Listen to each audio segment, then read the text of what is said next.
হুদাইবিয়ার প্রান্তরে অবস্থান করছেন রাসূলুল্লাহ সাল্লাল্লাহু আলাইহি ওয়াসাল্লাম সহ অসংখ্য সাহাবী। ৬২৮ খ্রিস্টাব্দ প্রবেশ করবেন মক্কা শরীফে। উদ্দেশ্য ওমরা করে পুনরায় মদিনা শরীফে প্রত্যাবর্তন করবেন। কিন্তু কোনোভাবেই মুশরিকরা মুসলিমদেরকে মক্কা শরীফে ঢুকতে দিবে না। চুক্তি করার জন্য পাঠানো হয় মুসলিমদের পক্ষ থেকে হযরত ওসমান রাদিয়াল্লাহু তাআলা আনহুকে। সিদ্ধান্ত হয়েছে মুসলিমরা এই বছর মদিনা শরীফে প্রত্যাবর্তন করবে, পরের বছর মুশরিকরা তাদেরকে সুযোগ করে দিবে এবং মুসলিমরা নির্দ্বিধায় নিশ্চিন্তে তারা ওমরা করতে পারবে। প্রিয় নবী সাল্লাল্লাহু আলাইহি ওয়াসাল্লাম তাদের এই সিদ্ধান্তকে সাদরে গ্রহণ করেছেন এবং ৬২৮ খ্রিস্টাব্দে মুসলিমরা সেবার ওমরা পালন না করে মদিনা শরীফে ফিরে আসে। পরের বছর ৬২৯ খ্রিস্টাব্দ মুসলিমরা এবার নিঃসংকোচে মক্কা শরীফে প্রবেশ করবে ওমরা করার জন্য। তবে এটি হচ্ছে কাজা ওমরা, যেটি তারা গত বছর করতে পারেনি।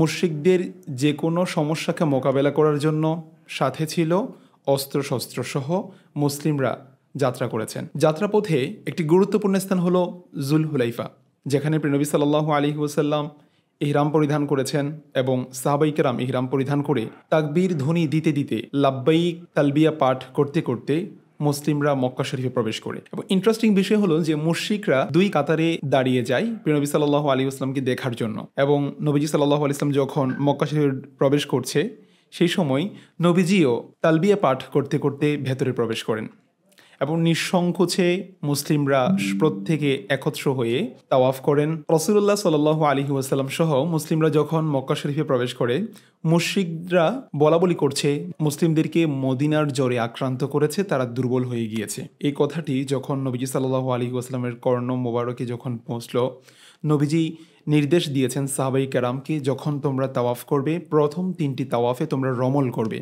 অর্থাৎ তোমরা একটু হেলে দুলে একটু শক্তিমত্তা প্রদর্শন করে তোমরা হাঁটবে এবং তোমরা ইস্তিজাব করবে। ইস্তিজাব মানে হলো যে ইহরাম পরিধানের ক্ষেত্রে ইহরামের চাদরকে বাম বগলের নিচ দিয়ে এনে ডান কাঁধের উপরে ঝুলিয়ে দেয়া, এটি করতে বলা হয়েছে। সো এই দুটি সিদ্ধান্তের পেছনে কারণ ছিল মুশরিকরা যেন মুসলিমদের সেই শক্তিমত্তা দেখে আশ্চর্য হয়ে যায় এবং আল্লাহ তাআলা যেন এই কাজগুলোতে সন্তুষ্ট হয়ে যান। ঠিকই মুসলিমদের এই কার্যক্রমগুলো দেখে মুশরিকরা খুবই আশ্চর্য হয়ে যায় এবং তারা চিন্তা করে যে মুসলিমদের শক্তিমত্তা তো অনেক বেশি বেড়ে গিয়েছে এবং তারা খুব বেশি আশ্চর্য হয়ে যায়।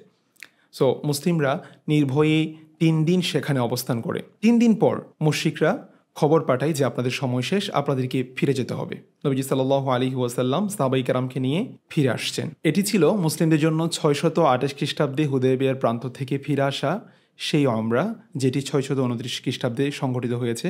সেটি ইসলামের ইতিহাসে অমরি কাজা হিসেবে পরিচিত। ৬২৯ খ্রিস্টাব্দ ইসলামের ইতিহাসে আহজাবের যুদ্ধের পর ঘটে যায় সবচেয়ে রক্তক্ষয়ী ভয়াবহ একটি যুদ্ধ। রাসূলুল্লাহ সাল্লাল্লাহু আলাইহি ওয়াসাল্লামের জীবদ্দশায় মুসলিমদের সবচেয়ে ভয়াবহ যুদ্ধ ছিল মুতার যুদ্ধ। মুতা জর্দান অঞ্চলের বালকা নামক স্থানের একটি জনপদের নাম। মুতার যুদ্ধের প্রেক্ষাপট শুনলে আপনি আশ্চর্য হয়ে যাবেন। রাসূলুল্লাহ সাল্লাল্লাহু আলাইহি ওয়াসাল্লাম হারিস বিন উমাইর রাদিয়াল্লাহু তাআলা আনহুকে একটি পত্র দিয়ে প্রেরণ করছেন বুসরার শাসনকর্তার নিকট। যাত্রাপথে বালকা নামক স্থানে গভর্নর ছিলেন রোম সম্রাটের একজন প্রতিনিধি, রোম সম্রাটের পক্ষ থেকে একজন গভর্নর, যার নাম ছিল সুরাহবিল। এই ব্যক্তি এতটা ভয়াবহ, এতটা নিষ্ঠুর, তিনি হযরত হারিস বিন উমাইর রাদিয়াল্লাহু তাআলা আনহুকে বেঁধে নিষ্ঠুরভাবে, নির্মমভাবে শহীদ করেছেন। পররাষ্ট্রনীতির একটি নিয়ম হচ্ছে, রাষ্ট্রীয় কোনো দূত যদি অন্য কোনো রাষ্ট্রে প্রবেশ করে রাষ্ট্রীয় কোনো নীতিমালা নিয়ে, তাকে রাষ্ট্রীয় সম্মাননা দিতে হয় এবং যে কোনোভাবে তাকে রেসপেক্ট দেখাতে হয়, যদিও ওই রাষ্ট্রের সাথে তার কোনো শত্রুতামি থাকে। কিন্তু এই বালকা নামক স্থানের গভর্নর এতটা নিষ্ঠুরতার পরিচয় দিয়েছেন যে এই খবর যখন নবীজি সাল্লাল্লাহু আলাইহি ওয়াসাল্লামের কাছে এসে পৌঁছে, নবীজি সাল্লাল্লাহু আলাইহি ওয়াসাল্লাম সাথে সাথে সিদ্ধান্ত নিয়েছেন মুসলিমদের পক্ষ থেকে রোম সৈন্যদের বিরুদ্ধে যুদ্ধের জন্য প্রস্তুতি নিতে হবে এবং এটি ছিল মুতার যুদ্ধের অন্যতম প্রেক্ষাপট। আহজাবের যুদ্ধের পরে সবচেয়ে বেশি সৈন্য নিয়ে গঠিত হয়েছে মুতার যুদ্ধের জন্য ৩,০০০ মুসলিম সৈন্য। মুসলিম যোদ্ধা একের পর এক তৈরি হচ্ছে যুদ্ধের জন্য। যাত্রার পূর্বে রাসূলুল্লাহ সাল্লাল্লাহু আলাইহি ওয়াসাল্লাম মুতার যুদ্ধের জন্য সেনাপতি নিযুক্ত করেছেন এমন একজন সাহাবীকে, যিনি নবীজি সাল্লাল্লাহু আলাইহি ওয়াসাল্লামের গোলাম হওয়ার সৌভাগ্য লাভ করেছেন, হযরত যায়েদ বিন হারিসা রাদিয়াল্লাহু তাআলা আনহু। এবং নবীজি ওই সময় ভবিষ্যৎবাণী করেছেন যে যায়েদ বিন হারিসা যদি যুদ্ধে শহীদ হয়ে যায়, এরপর যিনি যুদ্ধের পতাকা ধারণ করবেন তিনি হলেন হযরত জাফর বিন আবু তালিব রাদিয়াল্লাহু তাআলা আনহু, যিনি রাসূল সাল্লাল্লাহু আলাইহি ওয়াসাল্লামের চাচাতো ভাই ছিলেন। এবং নবীজি এটাও বলেছেন যে জাফর বিন আবু তালিব রাদিয়াল্লাহু তাআলা আনহু যদি শহীদ হয়ে যায়, তাহলে যুদ্ধের পতাকা গ্রহণ করবে হযরত আব্দুল্লাহ বিন রাওয়াহা রাদিয়াল্লাহু তাআলা আনহু। নবীজি সাল্লাল্লাহু আলাইহি ওয়াসাল্লাম এই ভবিষ্যৎবাণী করার পরে একটি বক্তব্য দিয়েছেন যে মুসলিমরা সেখানে গিয়ে যে স্থানে সাহাবী হযরত হারিস বিন উমাইর রাদিয়াল্লাহু তাআলা আনহুকে যেখানে শহীদ করেছেন, মুসলিমরা সেখানে গিয়ে তাঁবু স্থাপন করবে এবং ওই স্থানের জনপদকে ইসলামের দিকে আহ্বান করবে। তারা যদি ইসলামের সুশীতল ছায়ায় আশ্রয় গ্রহণ করে তাহলে তারা নিরাপত্তা লাভ করবে, আর যদি তারা অগ্রাহ্য করে মুসলিমদের সেই কথাই যদি তারা সমর্থন না করে, তাহলে তাদের সাথে তোমরা যুদ্ধ কার্যক্রম পরিচালনা করবে। প্রিয় নবী সাল্লাল্লাহু আলাইহি ওয়াসাল্লামের এই সিদ্ধান্ত দেওয়ার পর মুসলিমরা যাত্রা করবে, কিন্তু যাত্রার প্রারম্ভে সৃষ্টি হয়েছে একটি মমতাময় স্পর্শকাতর একটি পরিবেশ। হযরত আব্দুল্লাহ বিন রাওয়াহা রাদিয়াল্লাহু তাআলা আনহু অঝোর নয়নে কান্না করছেন। সাহাবীরা জিজ্ঞাসা করছেন, আপনি কেন কান্না করছেন? তিনি বললেন যে আমি ভয়ে কান্না করছি, বিষয়টা এমন নয়। আমি পৃথিবীতে থাকতে চাই, বিষয়টা এমন নয়। আমি কান্না করছি তার কারণ হলো আল্লাহ তাআলার একটি আয়াত আমাকে আশ্চর্য করে। সেই আয়াতটি পাঠ করে আমি কান্না করছি। সেই আয়াতটি হচ্ছে ওয়া ইম মিনকুম ইল্লা ওয়ারিদুহা কানা আলা রাব্বিকা হাতমান মাকদিয়া। এমন কোনো ব্যক্তি নেই যে ব্যক্তি জাহান্নামকে অতিক্রম করবে না। এই আয়াতটি তেলাওয়াত করার পর আমি ভাবছি যে আমি জাহান্নামের পাশ দিয়ে যাব, কিভাবে সেখান থেকে আমি ফিরে আসব। তখন সাহাবীরা তাকে উৎসাহ প্রদান করে যে আল্লাহ তাআলা নিশ্চয়ই আপনাকে উত্তম মর্যাদা দান করবেন। তার কারণ হচ্ছে আপনি এত বড় একটি যুদ্ধের নেতৃত্ব দিচ্ছেন, নবীজি সাল্লাল্লাহু আলাইহি ওয়াসাল্লাম আপনার ব্যাপারে ভবিষ্যৎবাণী করেছেন। এবং সেই বিষয়গুলো নিয়ে তারা যাত্রা করছেন এবং প্রত্যেকজন সাহাবী তাদেরকে বিদায়ী সম্ভাষণ জানাচ্ছিলেন। এই পয়েন্টটা খুবই গুরুত্বপূর্ণ। কেন তাদেরকে বিদায়ী সম্ভাষণ জানাচ্ছেন? তার কারণ হচ্ছে রাসূল সাল্লাল্লাহু আলাইহি ওয়াসাল্লামের ভবিষ্যৎবাণী ছিল। নবী শব্দের অর্থ হচ্ছে অদৃশ্যের সংবাদদাতা। যিনি অদৃশ্যের সংবাদ দিতে পারেন তিনি হচ্ছেন নবী। নবীজি অদৃশ্যের সংবাদ দিয়েছেন যে সর্বপ্রথম যদি যায়েদ বিন হারিসা শহীদ হয়ে যায়, তারপর পতাকা গ্রহণ করবে হযরত জাফর বিন আবি তালিব। এই কথার অর্থ কি? এই কথার অর্থ হচ্ছে তাদের এই যুদ্ধে তারা শহীদের যে মর্যাদা লাভ করবে তারা। এজন্য সাহাবীরা একের পর এক তাদেরকে বিদায়ী সম্ভাষণ জানাচ্ছিলেন এবং বিদায়ী সম্ভাষণ জানানোর পরে তারা মুসলিম সৈন্যদেরকে নিয়ে জর্দানের বালকা নামক স্থানের মুতা সম্প্রদায়ের নিকট মুতা নামক স্থানে তারা তাঁবু স্থাপন করেছেন। মুসলিমদের এই অবস্থানকে লক্ষ্য করে রোম সম্রাট হিরাকল তিনি 1,00,000 সৈন্য প্রেরণ করেছেন মুসলিমদের বিরুদ্ধে। ভাবতে পারছেন, একদিকে মুসলিমদের সৈন্য সংখ্যা মাত্র 3,000, অপরদিকে খ্রিস্টানদের 1,00,000 আসার পর পার্শ্ববর্তী অন্যান্য খ্রিস্টান রাষ্ট্রগুলো আরো 1,00,000 সৈন্য প্রেরণ করেছেন। 2,00,000 সৈন্য অবস্থান করছে মুসলিমদের 3,000 সৈন্যের বিরুদ্ধে। হাতির সাথে পিঁপড়ার একটা সদৃশ্য যেমন হয় না, ঠিক তেমন একটা অবস্থা। মুসলিম সাহাবাই কেরাম রাদিয়াল্লাহু আলাইহিম আজমাইন রোমীয় সৈন্যদেরকে দেখে তারা চিন্তিত হয়ে পড়লেন যে এত এত সৈন্য সংখ্যা, তাদের সাথে আমরা কিভাবে পেরে উঠব। এভাবে বিভিন্ন কথাবার্তা হচ্ছিল এবং এভাবে সিদ্ধান্ত নিতে নিতে 2টি রাত তারা সেখানে অতিক্রম করে। একটা পর্যায়ে কিছু কিছু মুজাহিদরা সিদ্ধান্ত দেয় যে আমরা রাসূল সাল্লাল্লাহু আলাইহি ওয়াসাল্লামের কাছে পরিস্থিতি নিয়ে একটা চিঠি প্রেরণ করি এবং নবীজি যে নির্দেশ আমাদেরকে প্রদান করবে আমরা সেটি বাস্তবায়ন করব। সেই সিদ্ধান্ত নিতে নিতেই আব্দুল্লাহ বিন রাওয়াহা রাদিয়াল্লাহু তাআলা একটি চমৎকার বক্তব্য উপস্থাপন করেছেন এবং সেই বক্তব্য গোটা পরিবেশকে পরিবর্তন করে দেয় এবং ইসলামের ইতিহাসে সবচেয়ে স্মরণীয় এবং শ্রেষ্ঠ মুহূর্তে পরিণত হয়েছে। আর সেটি ছিল হযরত আব্দুল্লাহ বিন রাওয়াহা রাদিয়াল্লাহু তাআলা সিদ্ধান্ত দিয়েছেন যে আমরা এসেছি শাহাদাতের মর্যাদা লাভ করার জন্য। যদি আমরা যুদ্ধে প্রেরণ করি আমরা 2টি বিষয় অর্জন করতে পারবো। আমরা যদি যুদ্ধ থেকে ফিরে যেতে পারি তাহলে আমরা বিজয়ের স্বাদ গ্রহণ করতে পারবো, আর যদি যুদ্ধ করতে করতে আমরা শহীদ হয়ে যাই তাহলে আমরা শাহাদাতের মর্যাদা লাভ করতে পারবো।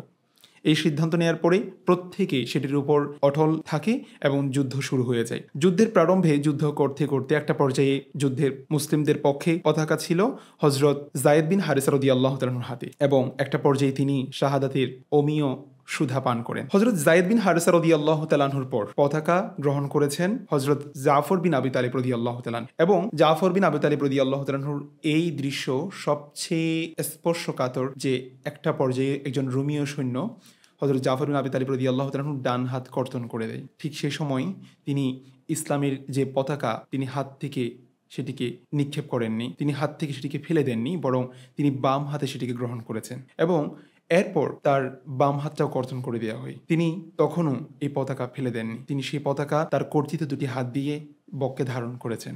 একটা পর্যায়ে তাকে এমনভাবে আঘাত করা হয়, তার শরীর দুটি খণ্ডে বিভক্ত হয়ে যায় এবং তিনি শাহাদাতের মর্যাদা লাভ করেন। এরপর প্রিয় নবী সাল্লাল্লাহু আলাইহি ওয়াসাল্লামের ভবিষ্যৎবাণী অনুযায়ী পতাকা গ্রহণ করেছেন হযরত আব্দুল্লাহ বিন রাওয়াহা রাদিয়াল্লাহু তাআলা আনহু। তিনি নির্ভয়ে নিঃসংকোচে এগিয়ে যাচ্ছেন পতাকা নিয়ে, যুদ্ধ করছেন একের পর এক, সামনে যত রোমীয় সৈন্য আসছে তাদেরকে দমন করে যাচ্ছেন। যুদ্ধ করতে করতে একটা পর্যায়ে তিনিও শাহাদাতের মর্যাদা লাভ করেন।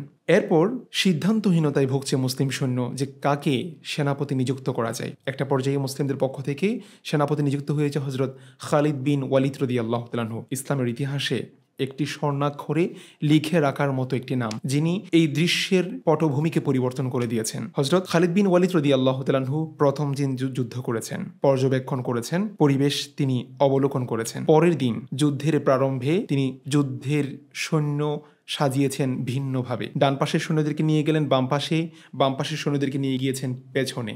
এভাবে সৈন্যদেরকে পরিবর্তন করে ফেলেছেন। এই দৃশ্য যুদ্ধ শুরু হওয়ার পর যখন রোমীয় সৈন্যরা দেখে, তারা চিন্তা করছে যে যাদেরকে সামনে দেখেছি তাদেরকে দেখছি না আজকে, যাদেরকে ডান পাশে দেখেছি তাদেরকে আজকে দেখছি না। তারা ভাবতে শুরু করেছে যে নিশ্চয়ই অসংখ্য সৈন্য মুসলিমদের সাথে যুক্ত হয়েছে। এটি ভেবে তারা একটু ভীত হয়ে পড়েছে। এরপর খালিদ বিন ওয়ালিদ রাদিয়াল্লাহু তাআলা আনহু আরেকটি স্মার্ট কাজ সেখানে প্রদর্শন করেছেন। সেটি হলো যে মুসলিমদেরকে আস্তে আস্তে পেছনে নিয়ে যাচ্ছিলেন। এটি করার কারণে রোমীয় সৈন্যরা ভেবেছে নিশ্চয়ই আমাদেরকে তারা মরুভূমির দিকে নিয়ে যাচ্ছে এবং মরুভূমিতে নিয়ে গিয়ে আমাদেরকে আক্রমণ করার একটা পরিকল্পনা তারা করছে। এই ভয়ে তারা একেবারে পেছনে চলে যায় এবং যুদ্ধ না করে তারা রোমীয় সৈন্যরা পালিয়ে যায়। এ ছিল মুতার যুদ্ধ। ফলাফলটা খুব ইন্টারেস্টিং। মুসলিমদের পক্ষ থেকে 12 জন সাহাবী শাহাদাত বরণ করেছেন। পরবর্তী যত খ্রিস্টীয় রাষ্ট্র মুসলিমদের হাতে আসে সবকিছুর মাধ্যম বা সূত্র ছিল এই মুতার যুদ্ধ এবং এটির ফলাফল ছিল গোটা পৃথিবীতে একটি আশ্চর্যময়। তার কারণ হলো 2 লক্ষ সৈন্যের সাথে মুসলিমরা মাত্র 3000 সৈন্য যুদ্ধের জন্য সাহস করেছে। এই সাহসের পরিচয় দিয়েছে এবং তাদেরকে অত্যন্ত সাহসিকতার সাথে দমন করে মুসলিমরা যে আবার মদিনায় ফিরে এসেছেন, এটি ছিল সবচেয়ে বড় সফলতা।